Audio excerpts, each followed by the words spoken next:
하나님의 말씀 보겠습니다. 사무엘상 14장 1절에서 7절까지 말씀 한 절씩 교독하겠습니다.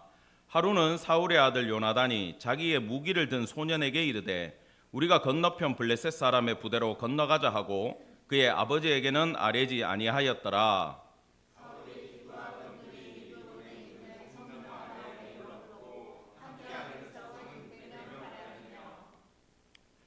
아이야는 에봇을 입고 거기 있었으니 그는 이가봇의 형제 아이두베 아들이요 비느하스의 손자요 실로에서 여호와의 제사장이 되었던 엘리의 증손이었더라. 백성은 요나단이 간 줄을 알지 못하니라.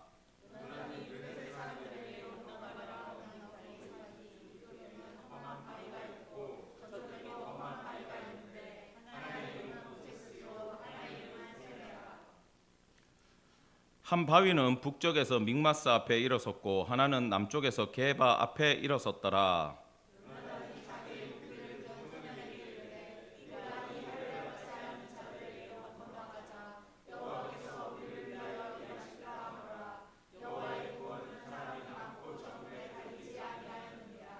같이 보겠습니다.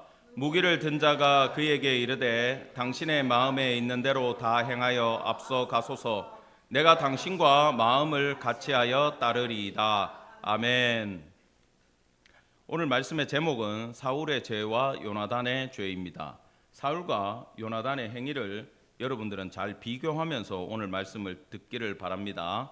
지난주에 블레셋의 수많은 병사들이 나왔고 그 전쟁에서 사울에게는 3,000명의 상비군이 있었지만 모두 도망가고 심지어 요단강 건너서 므낫세 지파까지 그 땅까지 도망을 가서 굴에 숨었고 이제 사울 곁에는 600명의 군사들만 남았습니다.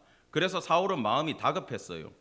백성들은 흩어지고 적들은 진을 치고 해변에 모래알같이 병사들이 많았다 그랬죠.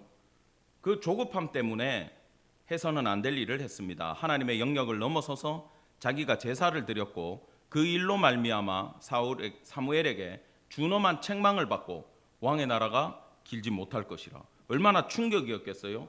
그 이야기를 듣고 마음이 더 심하게 공고해지고 다급해지고 아주 안타까운 지경에 이르렀다라는 거예요. 그런 상황에 처했을 때 사울과 요나단의 반응은 완전 180도 달라진다라는 것을 오늘 말씀을 통해 보겠습니다. 1, 2절입니다. 비교해서 보셔야 됩니다. 하루는 사울의 아들 요나단이 이렇게 시작을 하고 2절은 사울이 기브아 변두리에 석류나무 아래에 뭐 했고 머물렀고 하나는 나무 아래에 쉬고 있고 마음은 죽어가고 한 명은 전쟁에 뛰어들고 있어요. 그런데 우리가 본문에서 읽었듯이 아버지한테 왜 얘기를 안 했겠어요? 허락 안 해줄 거거든. 우리 자녀들이 그렇지 않습니까? 부모가 허락 안 해줄 걸 뻔히 알면 물어봐요, 안 물어봐요? 강하게 우리 자녀들이 안 물어본다 그러는데 허락 안 해줘도 물어봐야 됩니다. 물어봐야 돼요. 모든 걸 다 계획을 해놓고 뒤늦게 통지를 하는 자식들이 있어요. 어느 집이라고 얘기는 안 해요. 가까이 있어요. 통보를 하는 자식들이 있어. 그러면 안 되고 처음부터 상의를 하고 혼이 나더라도 얘기를 해야 되는데 오죽하면 요나단이 아버지한테 말을 못할까요? 지금 그 심정을 이해를 해줘야 됩니다. 블레셋은요 병거가 3만이 나왔고 마병이 6천이 나왔다 그랬어요. 어마어마한 병력입니다. 거기에 맞서서 요나단은 자기의 무기를 든 소녀 뭐냐면 보좌관이에요. 비서실장이야. 왕자를 따르는 도와주는 보좌관인데 그 한 명 데리고 단 2명이서 지금 전쟁을 하자라고 시작을 하고 있는 장면입니다. 이건요 하나님 입장에서 나를 신뢰하지 않는 600명 왕 필요 없다. 나 믿고 따르는 2사람이면 충분하다라는 하나님의 마음이 담겨져 있는 본문임을 기억하시기 바랍니다. 사람의 많고 적음에 달려있는 일이 아닙니다. 6절 다 같이 시작. 요나단이 자기의 무기를 든 소년에게 이르되 우리가 이 할례 받지 않은 자들에게로 건너가자. 여호와께서 우리를 위하여 일하실까 하노라. 여호와의 구원은 사람이 많고 적음에 달리지 아니하였느니라. 아멘. 아멘 하셔야 돼요. 아멘. 무슨 얘기냐면 요나단의 하나님을 향한 신앙 고백이 그대로 드러나는 장면입니다. 여기서 지금 세 가지 얘기를 하고 있어요. 먼저 블레셋을 어떻게 봅니까? 그렇죠. 하나님의 백성이 아니고 하나님의 적들을 상징하는 거예요. 할례 받지 않은 백성은 하나님에게 순종할 생각이 없는 자들, 하나님을 거부하는 자들을 의미하는 단어가 할례 받지 않은 백성입니다. 지금 하나님을 대적하는 자들이 저기에 있다라는 거예요. 우리가 그들을 치러 가자라는 겁니다. 그러면서 여호와께서 우리를 위하여 일하실까 하노라. 여러분, 절대 이건 의심의 말이 아니에요. 하나님이 우리를 도와줄 수도 있지 않냐라는 불신의 이야기도 아니에요. 그러면 이건 무슨 말씀이냐 하면은 의심이 아닌 겸손한 기도였어요. 하나님 꼭 좀 도와주세요. 근데요, 우리 기도랑은 달라요. 우리는 하나님 앞에 항상 뭘 요구할 때 어떻게 합니까? 주님, 역사해 주시기를 간절히 바랍니다. 원합니다. 구합니다. 도와주시옵소서. 역사해 주시옵소서. 우리는 무조건 협박해가지고 받아내려 그래요. 근데 요나단은 모든 선택권조차 누구한테 드립니까? 자기가 하나님의 일을 하면서도 주권자가 역사해 주시기를 칼자루를 오히려 왕 대신 하나님 앞에 올려드리고 있는 모습이 바로 이 기도였다는 거예요. 그 다음에 마지막으로 여호와의 구원은 사람이 많고 적음에 달리지 아니하였다. 여호와의 전쟁이면 우리의 숫자가 작아도 여호와께서 승리를 주실 것이다. 이 믿음을 가지고 있었어요. 그래서 오늘 우리가 이 본문을 볼 때 조심해야 될 건 요나단은 용감한 사람이야, 용사야, 용장이야, 싸움을 잘해, 대범한 사람이야. 우리도 그렇게 돼야 돼. 거기에 초점을 잡지 마세요. 그거 중요하지 않아요. 사울과 비교는 이게 이해를 위해서 중요한 거지만 우리가 알아야 될 건 요나단의 용담이라기보다는 요나단의 신앙을 여러분 기억하기를 간절히 축원합니다. 아멘. 이 신앙이 어디로 내려가냐 하면요, 바로 우리가 오늘 14장 보고 있지만 17장에 가면 다윗이 갑자기 등장을 해가지고 기름 부음 받고 등장을 해가지고 16장에서 기름 부음 받고 17장에서 골리앗하고 싸워요.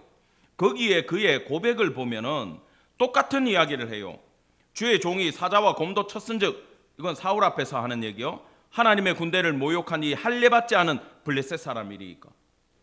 내가 그 짐승을 확 찢어 죽이듯 하나님이 도우시면 저 블레셋 사람, 할례받지 않은 백성, 하나님이 승리를 주실 겁니다라고 똑같은 이야기를 하고 있어요. 그 다음에 사람의 많고 적음에 달린 게 아니라는 걸 뭐라고 표현하냐면 여호와의 구원하심이 칼과 창에 있지 않다. 전쟁은 여호와께 속한 거다. 나는 만군의 여호와의 이름으로 너와 싸우겠다라고 골리앗을 대항할 때 나온 이야기가 47절 말씀이에요. 믿으십니까? 여러분, 지금 보면 요나단의 신앙이 그대로 누구한테 넘어갔어요? 다윗한테 넘어갔죠. 여러분, 왜 이런 일이 생기냐 하면은 따라합시다. 신앙이 전수된 거예요. 여러분, 먼저 사사기라는 시대적 배경 우리가 다 공부했죠? 하나님이 왕되지 못하고 각기 자기 소견에 옳은 대로 행하던 그 시대에 한나라는, 잘 들으셔야 돼요, 결핍을 가지고 있던 여자였어요. 어떤 결핍? 아이를 낳지 못하는 불임의 결핍. 하나님이 여러분 인생에 결핍을 주실 때는 반드시 이유가 있어요. 그게 방법이에요. 이게 역설의 하나님인데 내가 아프고 건강이 좋지 못하고 물질이 없고 일이 안 되고 기도에 응답이 없고 어려움이 있다. 그 결핍을 주신 데는 반드시 이유가 있다는 거예요. 그 결핍을 가지고 한나는 누구 앞에 나갔습니까?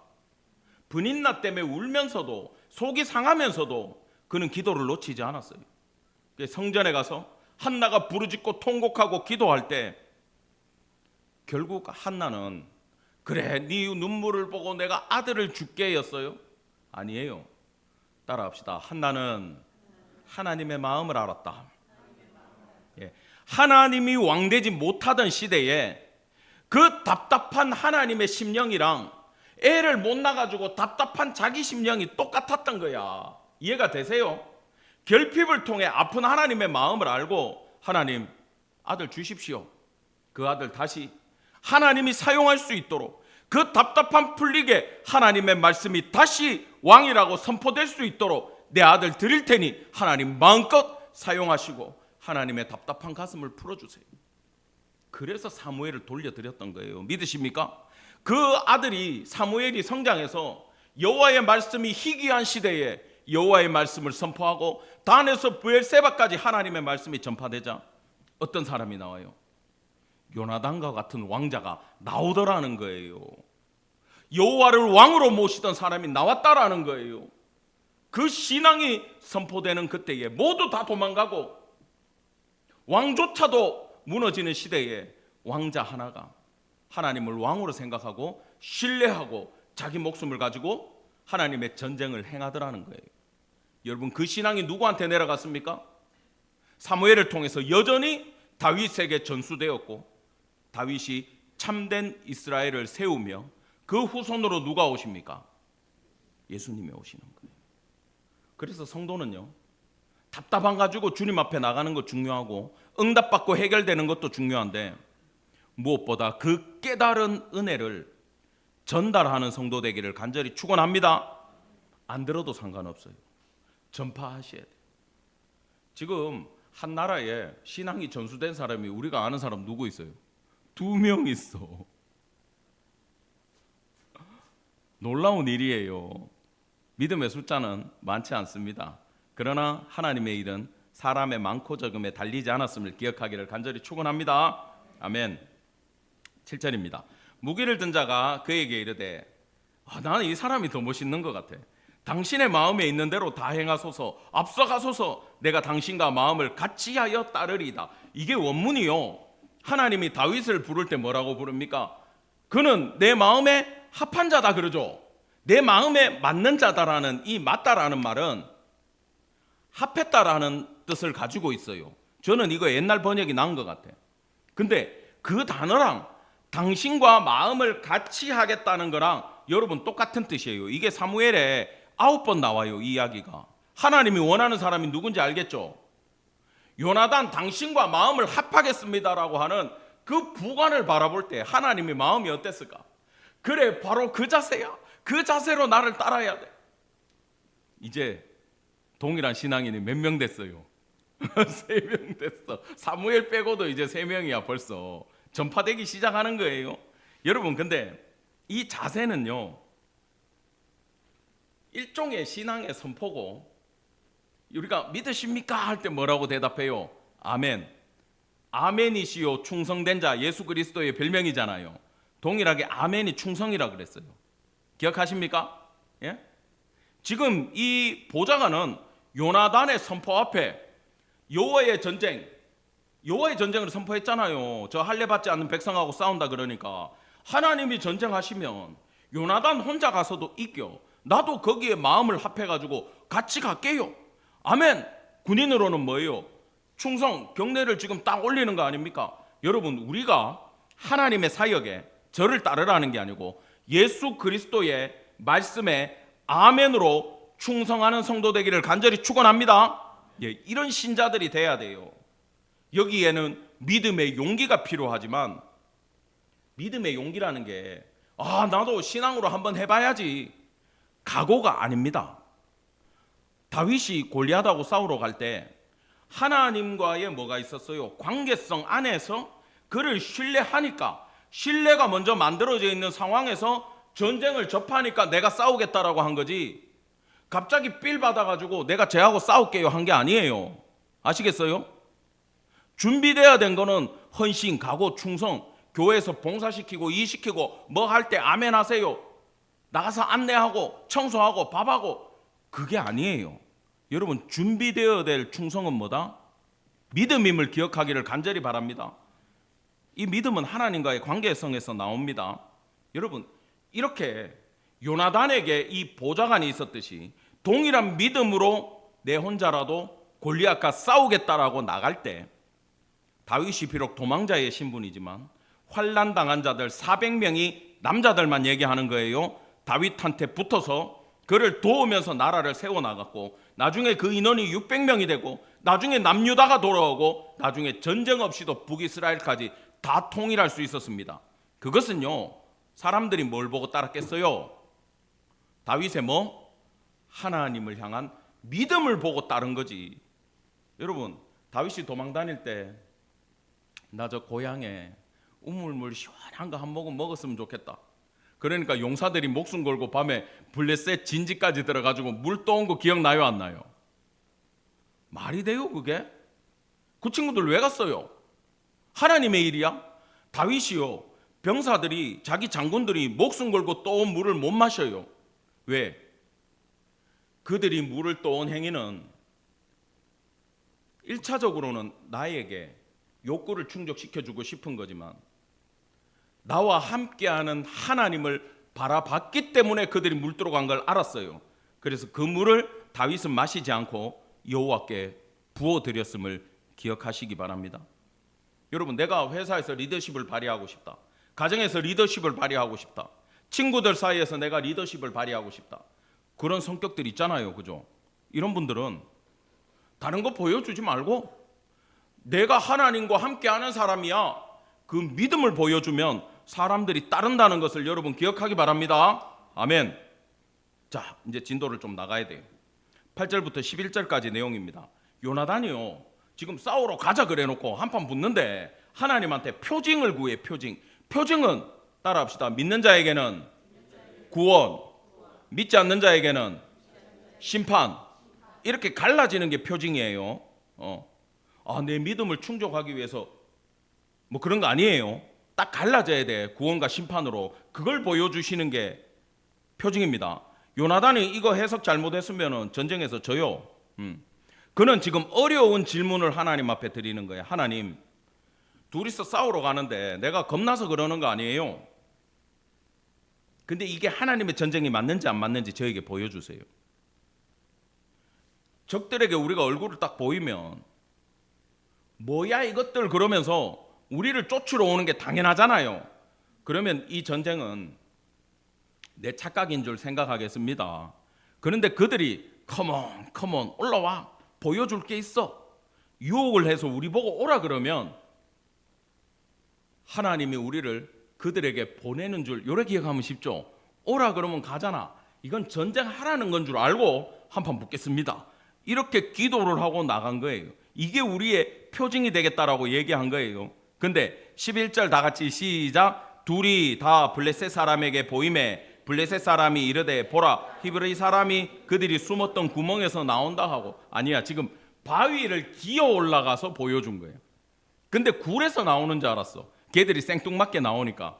그러니까 히브리 지난주에 도망간 사람들이 지금 숨어 있다가 나오는 줄 알고 뭐라 그럽니까? 오라 그런 거야. 그래서 내가 지금 이걸 다 뛰어넘고 있는데, 그 부대 사람들이 요나단과 그 무기를 든 자에게 이르되 우리에게로 올라오라 그러죠. 너희에게 보여줄 게 있기는 뭐가 있어, 이거 죽이려고 부르는 거지. 근데 요나단이 뭐라 그럽니까? 보라색 글자 시작. 요나단이 자기의 무기를 든 자에게 이르되 나를 따라 올라오라, 여호와께서 그들을 이스라엘 손에 넘기셨느니라 하고. 그리고 그 지역이 2제곱킬로미터 정도 돼요, 크기가. 거기서 돌격 앞으로 그러면서 요나단이 칼로 치고 가면 사람이 쓰러질 거 아니야. 근데 그 당시 칼이 얼마나 날카롭고 좋았겠어? 그냥 몽둥이로 팬다라고 생각하면 된대. 그렇게 치면 뒤따라오는 보좌관이 찔러서 죽이고 하면서 이 둘이서 전쟁을 시작했는데 2제곱킬로미터 안에 한 방에 20명가량을 쳐 죽인 거예요. 근데 자, 15절 다 같이 시작. 들에 있는 진영과 모든 백성들이 공포에 떨었고 부대와 노략군들도 떨었으며 땅도 진동하였으니 이는 큰 떨림이었더라. 아멘. 요걸 잘 해석하셔야 돼. 지금 갑자기 잘 들으셔야 돼요. 여호와의 표징으로 컴온 하자마자 들어가면서 둘이서 죽이는데, 잠깐 동안 20명을 죽이는 걸 언덕 위에서 죽였어요. 근데 그 소식이 갑자기 보면 저 위가 시끄러운 거 아닙니까? 그 밑에 있는 두 진영, 사울의 진영에서도 그게 보이고 들리고 블레셋의 진영에서도 보이고 들렸다라는 거예요. 아시겠어요? 그래서 와 하는 걸 보고 있는데 갑자기 15절에 백성들 마음속에 뭐가 들어왔다? 공포가 들어왔다. 그건 누가 준 거겠어요? 하나님이 그들의 마음에 공포를 심었고 땅도 진동하였으니 뭐예요? 지진이 일어났고 이는 큰 떨림이었더라. 이거 제가 원문을 찾아보니까 공포 지진 그 다음에 큰 떨림은 자중질환, 자기들끼리 치고 받고 하는 떨림이에요. 뭐냐? 원문에 보면 하나님이 떨리게 하심이었더라 이렇게 기록되어 있어요. 믿으십니까? 하나님이 그들에게 공포를 주시고 지진으로 흔들어 버리고 다들 멘탈이 나갔을 때 자기들끼리 찔러 죽이게 만드셨더라라는 겁니다. 여러분, 누가 전쟁을 주도하고 있어요? 요나단이? 아니죠.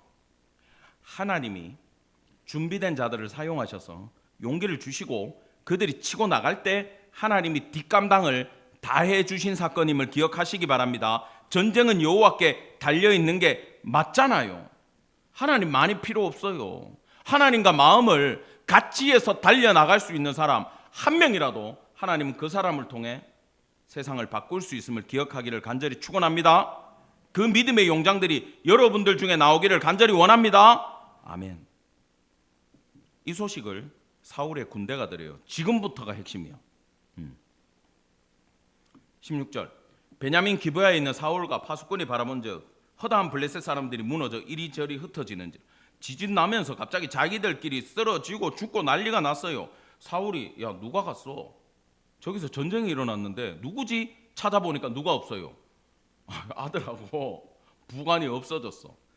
꼭 시키지도 않는 일을 하네. 그러는데 우리 18절 다 같이 시작. 사울이 아히야에게 이르되 하나님의 궤를 이리로 가져오라 하니 그때에 하나님의 궤가 이스라엘 자손과 함께 있음이니라. 아멘.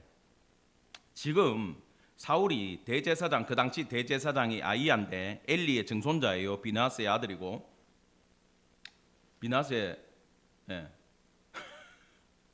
갑자기 지금 당이 떨어져가지고 굉장히 헷갈려. 자, 어떤 행동을 하고 있냐 하면 종교적 행위를 강화하는 모습이에요. 전쟁에 나갈 때 엘리 때 홈리와 비나스가 언약궤 가지고 나갔다가 뺏겼어 안 뺏겼어? 뺏겼잖아. 근데 또 왜 가지고 나왔어?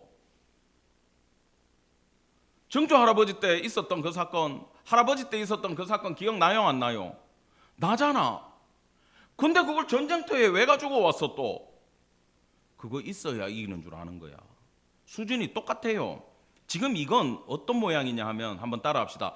종교적 행위를 하고 있다.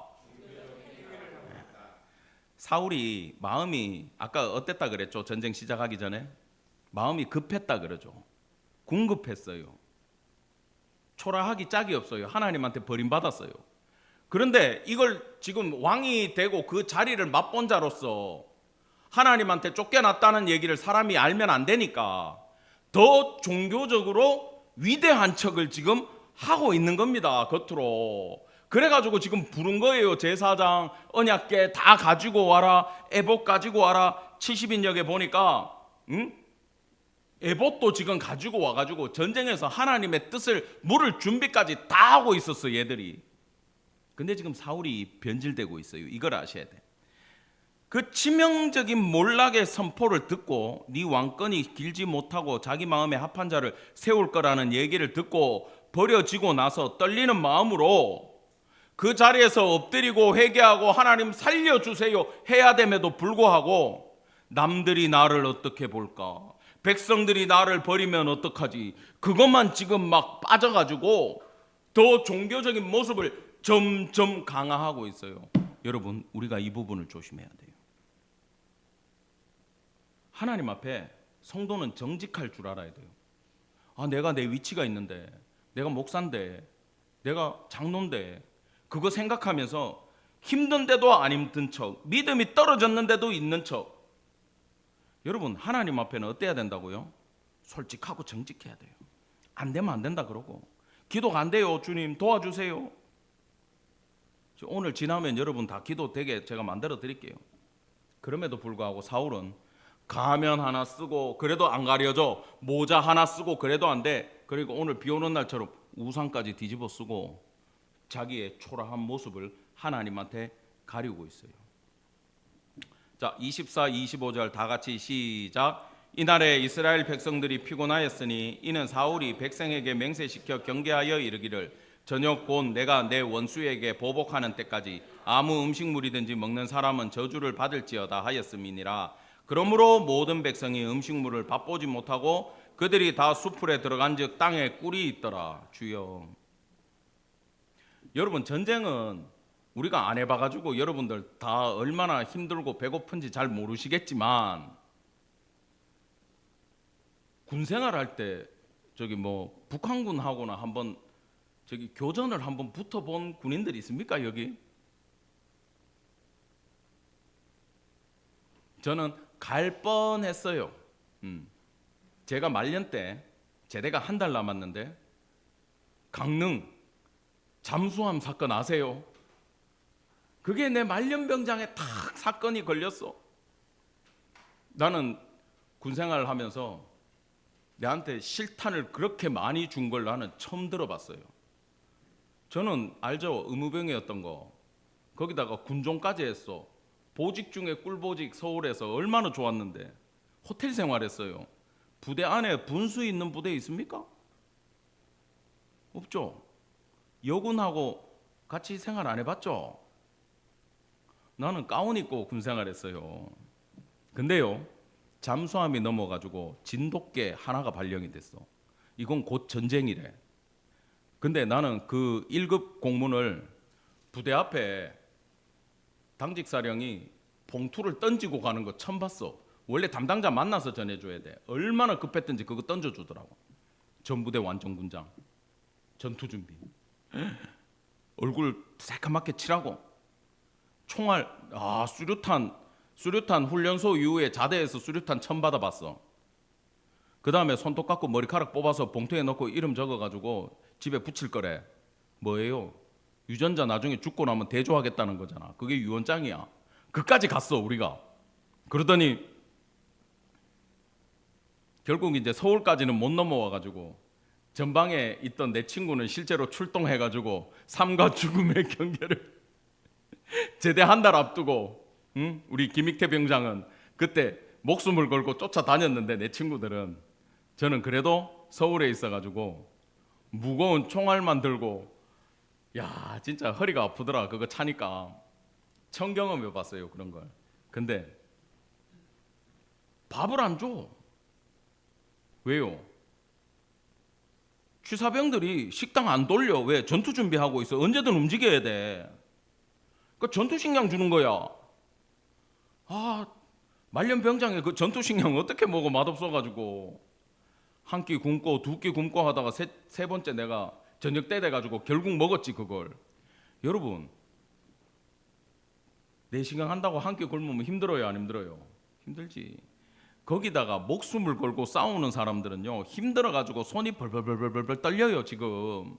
근데 하나님이 그걸 아시고 뭐를 준비해놨어? 숲속에 벌꿀, 완벽한 당을 만들어놨는데 먹어요 못 먹어? 못 먹어. 왜? 사울이 헛소리 해가지고. 진짜 기가 막힌 일을 벌리고 있어요. 하나님의 전쟁을 방해하고 있어 왕이 된 작자가. 그러면 이런 일이 왜 일어나느냐 잘 봐야 됩니다. 첫 번째 뭐 했어요? 쇼를 지금 3개를 해요. 첫 번째, 하나님의 교회 에봇을 갖고 와라. 그러면 막 제사장들이 그거 어깨에 메고 막 가지고 들어올 거 아닙니까? 그러면 그거 누가 봐요? 백성들이 보면서 막 용기를 내었네. 와, 내겠지. 전쟁 지가 하나 지금 요나단이 하고 있고 하나님이 하고 있는데 쇼는 지가 하는 거야. 두 번째, 이걸로 성이 안 차. 더 거룩한 건 뭐야? 금식을 선언하는 거야. 야, 밥 먹지 마라라고 금식을 선언하는 거야. 그 다음에 이것도 약해. 금식 선포해도 저것들 나가가 몰래 먹을 것 같아. 그러니까 먹으면 다 죽여버리겠다고 극단적으로 가는 거예요. 야, 원래 취지는 전쟁 빨리 끝내고 이기고 공을 자기한테 돌리고 싶은 마음이 너무 급해서 명예욕 때문에 시작한 일인데, 이걸 한자로 공명심이라 그러죠. 근데 여호와의 이름으로 죽여버리겠다고 자기가 선언을 하잖아. 이거 하나님이 알려준 거예요? 아니잖아요. 꼭 하나님이 알려준 것처럼 쇼를 합니다. 이게 뭐예요? 교만의 죄까지 짓고 있는 거예요. 여러분, 사람이 급해지면요, 이런 극단적인 쇼를 하고 표현을 하게 됩니다. 그게 궁지에 몰렸다는 거예요. 여러분, 혹시 뉴스 관심 있게 보는 사람들은 알 텐데, 우리나라는 잘 안 돼. 나라에 무슨 일이 생겼는데 대통령이 놀러 가면은 바로 욕 먹어가지고 우리나라는 탄핵당해요. 근데 미국 대통령은 권위가 좀 있잖아, 그지? 그러면 옛날 부시나 뭐 지금 트럼프들은 아니고 트럼프 하는 거 보면 나는 그게 보이더라고. 왜? 성경을 아니까. 어느 나라를 쳐야 되고 누가 지금 미국의 군인을 죽이고 시끄러울 때 에어포스 원 헬리콥터 딱 불러가지고 타고 어디 가요? 별장 가. 그 다음에 방송에 못 나와요. 골프 치고 있어, 트럼프가. 왜? 그러면서 전화로 폭격해 그러고 있어. 우리나라의 파워가 이렇게 대단하다. 나는 이렇게 여유 있다. 백성들한테, 국민들한테 지금 뭐 알려주는 거예요? 걱정하지 마라. 허둥지둥 하지 마라. 나는 지금 전쟁이 일어나도 우리는 꿈쩍하지 않는다. 나는 지금 골프 칠 여유가 있다. 그걸 보여주는 거잖아, 지금 대통령들이. 미국 사람들은 이런 쇼맨십이 대단하다니까.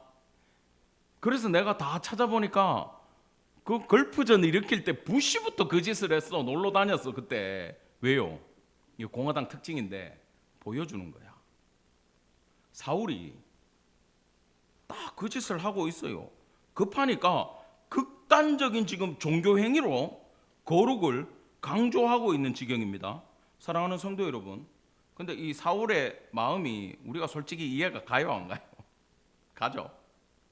신앙생활 좀 해본 사람들은요, 이게 딱 이해가 가요. 물론 우리는 뭐 보여줄 때는 별로 없어요. 근데 뭐 좀 안 되면은 뭐 남들한테 얘기를 하든 안 하든 금식을 선포하고, 주님 뭐 응답 안 해주면 교회에서 확 죽어봅니다 이라고 목사님을 협박을 많이 하죠. 응답받게 해주세요 그러면서 협박을 하고. 왜 그래요? 여러분, 이 원인이 지금 사울을 통해서 나를 봐야 되는데, 아까 내가 결핍이라는 얘기를 했죠, 그죠? 이 결핍이 없는 게 문제예요. 승승장구해가지고 사울은 부잣집 아들이라 그랬잖아. 고생 안 하고 왕이 됐어. 그러니까 결핍이 없어. 하나님과의 짜릿한 관계가 만들어질 수가 없어. 그런데 궁지에 몰리니까 내공이 없어가지고 이런 쇼만 하게 되는 거야. 그런데 반대로 삶의 고난이 있고 결핍이 있고 어렵고 아픈 사람들은 주님한테 어떻게 매달립니까? 불철주야, 하나님 도우소서 그러면서 간절히 매달리면서 그 어려운 시기를 건너가요, 안 건너가요? 건너가죠. 제가 별 트라우마 얘기를 다 들어봤지만 핫팩 트라우마를 어제 처음 들어봤어요. 주사가 너무 아파가지고 거기에 핫팩을 올려놨는데 주사를 안 맞아도 핫팩만 보면 여기가 아프시대. 나는 그 마음이 이해가 되고 알 것 같아. 왜? 아파봤기 때문에. 이 타고 올라오는 고통을 잘 알기 때문에 그 마음이 너무 이해가 되더라고. 사람이 어렵고 힘든 시간, 트라우마가 생기든 공포가 있든 간에 하나님을 찾기를 간절히 바랍니다. 그 하나님 붙들고 오늘 이 힘든 하루를 넘어가 보고 그 다음 정말 절망적인 파도를 하나님 붙들고 기도로 넘어가 가지고 몇 번 넘다 보면은 뭐가 생깁니까? 진짜 용기가 생겨요. 하나님이 나와 함께 하시고 그분이 나를 도와주면 내가 넘어설 수 있다라는 확신이 생기면, 여러분 거기서 뭐가 나오나 하면 따라합시다. 하나님을 향한 믿음이 나온다. 예, 결핍에 주님을 찾고 넘어설 때 생기는 게 믿음이에요. 교회에서 집회 때 믿습니까? 아멘. 찬양 시간에 눈물 콧물 다 빼도 집에 가다가 다 쏟아버리는 게 그런 은혜예요. 근데 어려운 가운데 내가 예수 붙잡고 넘어봤다. 다윗이 그 얘기한 거잖아. 주의 종이 아비의 양을 칠 때에 사자나 곰이 와서 그의 새끼를 움키면 내가 달려가서 그것들을 치고 그 입에서 새끼를 구해냈습니다. 누구와 함께? 하나님과 함께. 그 전쟁을 해봤기 때문에, 넘어봤기 때문에 골리앗이라는 산도 넘어버리는 거예요. 그걸 넘어봤기 때문에 사울왕을 피해서 10년을 도망다녀도 하나님을 놓치지 않았던 거예요. 믿으십니까? 믿음은 그렇게 생겨요. 그래서 어렵고 힘들 때 예수님 붙들고 예수가 오늘 공급해 주시는 힘으로 여러분 오늘 하루만 살아내면 돼. 믿으십니까? 왜? 내일은? 내일 공급하는 힘이 있으니까 내일 아침에 기도하고 또 살아가면 돼요. 그렇게 하나님 붙들고 하루하루를 승리하는 성도 되기를 간절히 축원합니다. 아멘. 사울이 그게 없었다고. 그게 왜? 승승장구하니까. 여러분 너무 잘 된다고 좋아하지 마세요. 넘어지기 쉬워요. 교만해지기 쉬워요. 오히려 어렵고 힘들 때 하나님을 경험하는 시간임을 기억하기 바랍니다. 아멘. 백성이 수풀에 들어갈 때에 꿀이 흐르는 것을 보고도 그들이 맹세를 두려워하여 손을 그 입에 대는 자가 없었으나 요나단은 못 들었어요. 몰라서 찍어 먹었더니 눈이 밝아졌어. 야, 이 당뇨 있는 사람들 잘 알아. 당 떨어졌을 때 사탕이 딱 들어가면 보여 안 보여? 웃는 사람들 아는 거야. 확 보여.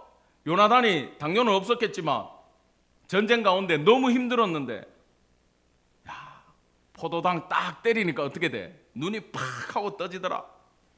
모든 백성이 그랬으면 블레셋 완전 박살낼 수 있었는데, 이번에 하나님이 기회를 주셨는데 다윗의 쓸데없는 신앙 때문에, 그의 가짜 자기 종교 때문에 주변을 힘들게 하고 무너뜨렸다는 거예요. 내가 말 잘못했어요 또? 예? 알아서 들으시기 바랍니다. 아멘. 여러분들은 능력이 되잖아. 이게 다 우리 집 사람 때문이에요. 오늘 아침에 교회 오는데 막 차에서 나 오늘 PPT에 우리 남편 오타 찾아야지. 하나 틀리기만 해봐라. 깔깔깔 웃어야지. 전 교인들이 웃었습니다. 이번에 말을 틀렸어요. 자, 지금 백성들의 힘든 상황을 얘기하는 거예요. 그걸 지금 요나단이 들었어요. 얼마나 땅을 칩니까? 내 아버지께서 이 땅을 곤란하게 하셨도다. 내가 이 꿀 조금 먹고도 이렇게 눈이 밝아졌는데, 우리 백성들이 다 꿀 먹고 하나님이 주는 꿀 먹고 전쟁했으면 다 승리했을 텐데, 내가 이 마음이 뭔지 알아. 여러분 제가 군생활 어디서 했다 그랬죠? 예, 수도방위사령부 의무대에 있었어요. 근데요, 우리 바로 옆 부대가 3호 특공이었어. 특공대. 독거미 부대. 여군들 막 시커먼 옷 입고 싸우고 하는 그 특수부대가 있어요. 그 부대랑 우리는 밥도 같이 먹고 생활도 같이 했는데, 가끔 축구를 해. 뭐 사령관 배, 수방사 축구대회, 이렇게 축구대회를 부대마다 대표로 나가서 해요. 근데 나는 자대에 가서 처음부터 이상했어. 행정실에 역대 우승 트로피들이 쭉 있는 거야. 그래서 특공대가 있고 헌병단이 있는데 어떻게 우리 같은 의무병들이 저 사람들을 이겼지? 나는 상상할 수 없었어. 근데 나중에 내가 일병 때 축구대회가 열렸는데 갑자기 군의관이 딱 들어오더니 지금부터 불러주는 레시피대로 음료수를 제조한다 이러는 거야. 싫어요. 커피믹스 10개를 물 한 컵에 다 녹여. 끓는 물에다가 커피믹스 10개를 진하게 녹였어. 그럼 나보고 가서 야 5% 포도당 갖고 와. 예? 하고 5% 포도당, 그때는 유리병에 있었어요. 그 뚜껑을 딱 까더니, 그 집게로 까야 돼. 딱 까더니 조금 드러내고 거기에다가 그 진한 커피 믹스를 타는 거야. 어디다가? 5% 포도당에다가. 그리고 흔드니까 이게 뭐가 돼요? 겉으로 보면 냉커피지. 냉커피지. 그 다음에 그걸 주전자에 비율대로 옮겨 담아. 그리고 그걸 혈액 냉장고 안에서 시원하게 만들어. 그 다음에 이게 축구장으로 나가요. 할렐루야. 다른 사람들 포카리 스웨트 먹고 뛰는데 우리는 뭐 먹고 뛰었어? 카페인 플러스 포도당을 먹고 축구를 찬 거야. 당이 어떻게 됐겠어? 쫙쫙 들어오는 거지. 혈당이. 힘이 남아요 안 남아요? 남아. 그래서 이겼어. 그 해에도 우리가 이겼어. 애들이 날아다녀. 되더라고. 그래서 지금 요나단이 이 꿀을 조금만 맛보고도 내 눈에 이렇게 밝아졌는데, 우리 부대원들이 포도당을 원액을 마시고 축구를 하니까 얼마나 잘해. 우리는 그냥 취미로 축구 차는 애들이고 특공대나 헌병단은 목숨 걸고 공차요. 걔들은 지잖아요. 머리 박고 기어가 죽어. 근데 우리는 고참도 없고 후배도 없어. 잘하는 사람 그냥 앞에 내보내. 포도당만 넣어줘. 승리가 오는 거야. 할렐루야. 힘들면 포도당 땡겨요, 여러분. 힘이 쫙쫙 난다고. 그래가지고 이 반대로 생각해보면 백성들이 얼마나 힘들었는지 내가 느낌이 오는 거예요. 지금 지는 거지 이러니까 전쟁에서. 자, 진도 나갑시다. 32절 시작. 백성이 이에 탈취한 물건에 달려가서 양과 소와 송아지들을 끌어다가 그것을 땅에서 잡아 피채 먹었더니, 어이 주여, 배가 얼마나 고팠으면 지금 뭘 먹은 거예요? 아, 피채 먹었다. 이게 성경적인 사람이고, 저기 한 음식 하는 사람들은 뭐요? 육회 이러고 있지. 육회를 먹었더라. 근데 이거 지금 당시 율법으로는 먹으면 안 돼요. 피를 빼고 먹어야 돼. 고기를 익혀서 먹어야 돼. 하나님이 피에는 생명이 있다. 땅에 쏟고 하나님 앞에 돌리고 고기만 먹으라 그랬잖아. 그죠? 그 율법을 지금 어기게 돼 있어요. 자, 이 소식이 지금 전해집니다. 무리가 사울에게 이 소식을 전해요. 사울이 갑자기, 야, 너희가 믿음 없이 행했다. 너희가 범죄했다. 누구 때문에 이렇게 됐는데? 자기 때문에 그렇게 됐잖아. 큰 돌을 이리로 굴려오라. 그 다음에 34절 다 같이 시작. 또 사울이 이르되 너희는 백성 중에 흩어져 다니며 그들에게 이르기를 사람은 각기 소와 양을 이리로 끌어다가 여기서 잡아먹되 피채로 먹어 여호와께 범죄하지 말라 하라 하며 그 밤에 모든 백성이 각각 자기의 소를 끌어다가 거기서 잡으니라. 이제 와가지고 거룩한 척해요. 35절 다 같이 시작. 사울이 여호와를 위하여 제단을 쌓았으니 이는 그가 여호와를 위하여 처음 쌓은 제단이었다. 지금 왕이 된 지 얼마인데 여호와 앞에 지금 번제를 처음 드린다는 거야. 이것도 쇼예요. 지금 뭐 있으니까 제사 드리는 거요? 이건 따라하면 안 돼. 떡 본 김에 제사 드린다는 말이 있어요, 우리나라에. 뭐예요? 소 본 김에 지금 뭐 하고 있어? 소 있고 바위 있고 불 있고, 야, 한 김에 마지막 네 번째 퍼포먼스 뭐야? 제사를 지내보자 이래 된 거야 지금. 백성들은 다 어렵게 만들어 놓고 다 죄인 만들어 놓고 지는 마지막에 거룩한 척 하고 있는 모습이 여기 드러나고 있어요. 자, 36절 37절입니다. 지금 이제 사울은 삐를 받았어요. 제사도 드렸겠다. 쫓아가가지고 다 죽일까. 근데 여기서 지금 5번째 퍼포먼스를 한 거야. 제사장 불러라. 제사장이 왔지. 먼저 하나님한테 물어봅시다. 갈지 말지. 불안했던 거지 지금. 사울이 37절 하나님께 묻자오되 내가 블레셋 사람들을 추격하리이까 주께서 그들을 이스라엘 손에 넘기시겠나이까 하되 그날에 대답하지 아니하시는지라. 사울하고 하나님이 대답하고 싶겠어요? 이 쇼를 하고 있는데 대답해 주기 싫죠. 당연히 반응이 없죠. 여러분, 이게 제일 무서운 거예요. 아무리 우리가 기도가 안 되고요, 은혜를 못 받아도 뭐 찬양하다가 은혜가 오든 뭐 다른 목사 설교가 마음에 안 들어 그러면 유튜브 듣다가도 은혜가 되든 어떻게든 하나님은, 아니면 내가 무너져도 내 배우자라도 신앙이 있어가지고 끌고 가준다니까. 이건 다 하나님 안에 있는 거야. 근데 사울은 지금 맹한 거예요. 얼마나 힘들었겠어. 하나님이 교제를 끊어버린 거예요. 사울이 갑자기 이렇게 얘기합니다. 자, 38, 39절 굉장히 중요한 샌드위치 본문의 위에 빵이에요. 이게 이해하셔야 돼. 시작. 사울이 이르되 너희 군대의 지휘관들아 다 이리로 오라. 오늘 이 죄가 누구에게 있나 알아보자. 이스라엘을 구원하신 여호와께서 살아계심을 두고 맹세하노니 스톱. 자, 사울이 여호와의 이름으로 맹세해가지고 지금 죄인을 찾겠다고 얘기를 하죠. 극단적이에요. 내 아들이 죄 지었어도 죽일 거야 이러고 있어. 지금 지 아들이 죄 지었는데 이 끝본문이 어떻게 되냐 하면 45절이 이렇게 됩니다. 백성이 여호와의 살아계심을 두고 맹세하노니, 지금 사울이 여호와의 계심을 살아두고 맹세했고 백성이 여호와의 살아계심을 두고 맹세하고 있어요. 그러면 오늘 빵은 뭐예요? 이 샌드위치 본문에서 햄버거에서 여호와의 살아계심을 두고 맹세하고 있어요. 빵이. 그러면 안에 패티가 뭔지 알아야 되겠죠. 안에 패티는요, 이 내용이 들어있어요. 사울이 이스라엘 하나님 여호와께 아뢰어 원하건대 실상을 보이소서 하니까 요나단 뽑히고 사울이 뽑히고 둘 중에 뽑아보니까 요나단이 뽑혔고 백성들은 아무 죄가 없었다. 그러면 요나단이 진짜 죄인인 것 같잖아. 그죠? 근데 그 얘기가 아니에요. 그 문제 가운데는 요나단이 꿀 찍어 먹은 사람은 요나단이 맞지만 실제로 죄는 사울한테 있어요. 우리가 생각해봐도 그렇잖아요.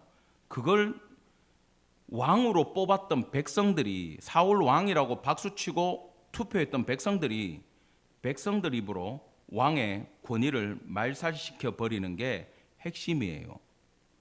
그래서 45절이 굉장히 중요합니다. 시작.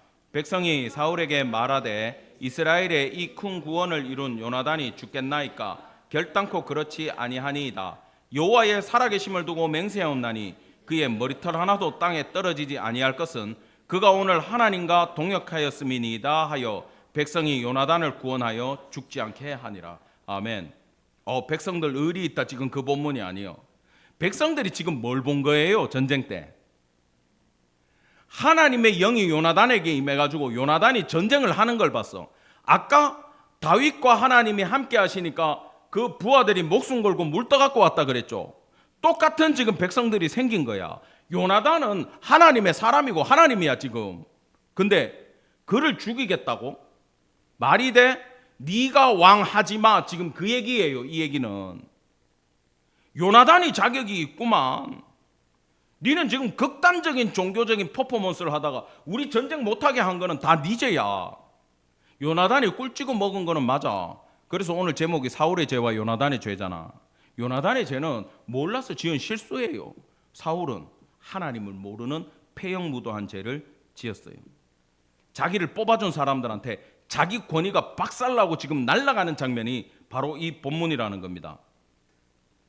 오늘 본문의 마지막 절은 이렇게 끝납니다. 다 같이 시작. 사울이 사는 날 동안에 블레셋 사람과 큰 싸움이 있었으므로 사울이 힘센 사람이나 용감한 사람을 보면 그들을 불러 모았더라. 아멘.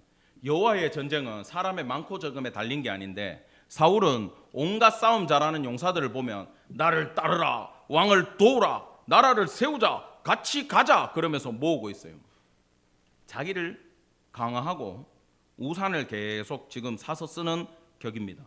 근데 이 본문이 여러분 내가 시간 관계상 지금 다 안 알려드리는데 나중에 읽어보세요. 47절에서 52절까지 꼭 성경에 왕이 죽고 나면 그 사람이 어디에 가나 전쟁에서 이겼고 이스라엘을 부강하게 했고 어땠다 저땠더라라는 왕이 죽고 나서 하는 마지막 평가를 47절부터 해버려요. 성경이. 오늘부로 사울은 산 사람이요 죽은 사람이요? 죽은 사람이에요. 하나님이 볼 때 사울의 왕권이 끝났기 때문에 오늘까지 하는 일로 완전히 마음을 비웠어. 그래서 왕이 죽고 나서나 나오는 그의 치적에 대한 기록이 오늘 본문에 나와요. 그래가지고 오늘 본문이 52절까지 엄청 길잖아요.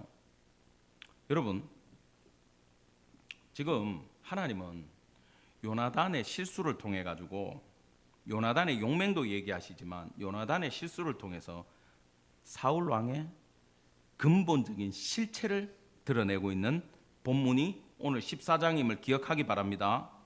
그러면 우리가 조심해야 될 게 뭘 것 같습니까? 헛된 신앙이죠. 가짜, 가면. 없으면 없는 대로, 있으면 있는 대로 주님 앞에 나가면 다 받아주시는데 없는데 있는 척 하는 걸 하나님이 제일 경멸하시더라. 지금 그걸 드러내시는 장면이 오늘 본문이라는 거예요. 사랑하는 성도 여러분, 오늘은 2025년도 마지막 주일 예배입니다. 우리는 요나단과 그와 마음을 합해서 나갔던 무기 든 소년이 되고 싶지만 그 자리에 서고 싶지만 어쩌면 저는 오늘 운전해가지고 오면서 이 말씀을 묵상하면서 그 생각을 했어요. 성경이 이렇게 치밀하게 사울을 분석한 이유가 뭘까? 제가 소시적에는 사울처럼 되지 말라는 거구나. 사울의 죄를 분석해서 사울처럼 되지 말라는 거구나. 그 제 예전 설교에는 이 교훈을 줬어요. 항상 사울처럼 되지 마시기 바랍니다. 요나단처럼 가시기 바랍니다. 이 교훈을 줬어. 근데 오늘 운전하면서 이렇게 내려오는데 성경 저자들이 왜 이렇게 기록하는지를 알았어. 따라합시다. 사울이 나다. 내 속에 있는 사울의 죄를 보라고 하나님이 이 본문을 성경에 기록했음을 여러분 기억하시기 바랍니다. 그래서 우리는 어쩌면 우리 입술의 고백과 나의 복장과 내가 하는 행위가 오히려 사울에 가깝고 요나단 그 무기 든 소년 그냥 바라보고만 있는 존재일 수도 있고, 지금도 우리가 교회에 나와서 주님 해결해 주십시오, 도와주십시오, 역사해 주십시오, 돈 좀 주십시오 하고 있는 그것이 하나님의 괴를 가지고 오고 에봇을 가지고 와서 주님의 뜻을 물으려고 하는 그런 존재일 수도 있습니다. 그런데 여러분, 주님 앞에 솔직해집시다. 한 해 마무리하며 내 자신을 바라보고 우리가 다음에 갈 길만 정확하게 알면 됩니다. 그래서 제가 이 본문 가지고 주님 앞에 기도를 많이 했어요. 그때 하나님이 딱 두 가지만 기억하래요. 첫 번째, 따라합시다. 다윗의 자손 예수여, 나를 불쌍히 여기소서. 다윗의 자손 예수여, 나를 불쌍히 여기소서. 예. 성경에 모든 키아즘과 교차 대국 구조와 샌드위치 구조를 가지고 야곱의 삶이 네 삶이고 무너진 그들의 삶이 네 삶이다, 사울의 죄가 네 죄다 라고 우리에게 알려주실 때 희망이 없잖아요. 그래서 구약의 백성들이 누구를 기다렸습니까? 오실 예수 그리스도 메시아를 기다렸고, 그들이 내가 주를 만났다 그러고 예수 붙들고 거기에 자기 인생과 생명을 바쳤어요. 왜? 그것이 중요하기 때문에. 사울이 나라고 깨닫는다면 그 예수 앞에 나가서 메시아가 필요한 거예요. 내 행위와 내 의로 구원받을 수 없기 때문에, 우리의 노력으로 주님 앞에 갈 수 없기 때문에 우리는 예수님이 필요한 거다. 그래서 예수님 앞에 나갈 때 첫 번째 자세, 다윗의 자손 예수여, 나를 불쌍히 여겨달라고. 주님이 필요합니다. 예수님 없으면 안 됩니다. 저는 사울입니다. 내 죄를 용서해 주시고 내 가면을 벗겨주시고 내가 이제 예수의 피로 다시 살게 해 주십시오. 이것이 필요해요. 두 번째 필요한 건, 여러분 시편 23편은 반드시 우리 자녀들까지 다 외우기 바랍니다. 언제 한번 시험 봐야겠어요. 여호와는 나의 목자시니 내게 부족함이 없으리로다, 이렇게 선언을 하고 시작을 해요. 여호와는 나의 목자시니, 내가 목자가 돼봤는데 살아보니까 내가 양이더라라는 거야. 다윗이 말년에 쓴 시야. 근데 내게 부족함이 없으리로다. 우리는 이것 때문에 23편을 좋아하는데 다윗의 삶이 부족함이 없었나요? 결핍투성이라 그랬죠. 그럼에도 그 모든 과정, 여러분 동사가 다 수동태요. 양이 목자에 의해 끌림을 받아서 가다 보니까 아무 부족함 없는 삶으로 인도해 주셨더라라는 거예요. 그래서 여러분, 송구 영신 예배 때 이 말씀을 제대로 강해를 해드리겠습니다. 다윗의 자손 예수여, 나를 불쌍히 여기소서. 여호와는 나의 목자시니 내게 부족함이 없으리로다. 오늘 이 말씀 붙들고 희망 없고 살아갈 힘 없고 능력 없는 죄인인 우리를 오늘 하루 완전히 돌아보시고 오히려 예수님 의지하는 성도 되기를 간절히 축원합니다. 아멘. 기도하겠습니다. 주님, 말씀을 바라보며 사울의 죄를 판단하는 저희를 용서하여 주시옵소서. 저희가 그 죄인임을 고백하고 나의 삶에 그 어떤 희망도 없기에 나의 주 나의 하나님 예수 그리스도만 의지하고 기다립니다. 다시 오실 예수 그리스도 바라보며 매일매일의 우리 삶 가운데 하나님이 나의 목자 되어 달라고, 목자 되신 예수님 저희가 전적으로 따르기를 다짐하오니 하나님 저희 놓지 마시고 끝까지 인도하여 주셔서 주님 나라 가서까지라도 예수님 붙들고 살아가는 임마누엘 성도 다 될 수 있도록 은혜 베풀어 주시옵소서. 당신의 피를 의지합니다. 저희를 씻어 주시옵소서. 감사드리며 우리 구주 예수 그리스도 이름 받들어 간절히 기도드렸습니다. 아멘.